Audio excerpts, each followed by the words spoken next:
বাইকের ধাক্কায় প্রাণ গেল এক সাইকেল আরোহী। দুর্ঘটনাটি ঘটেছে বুধবার সকালে শ্যামপুর বাগনান রাজ্য সড়কের শ্যামপুরের নাউলের কাছে।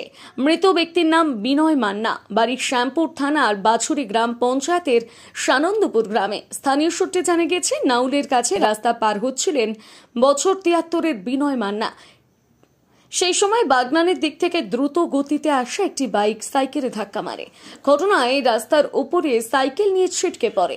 ঘটনাস্থলে মৃত্যু হয় ওই সাইকেল আরোহীর। খবর পেয়ে শ্যামপুর থানার পুলিশ গিয়ে মৃতদেহটি উদ্ধার করে ময়না তদন্তের জন্য পাঠায়।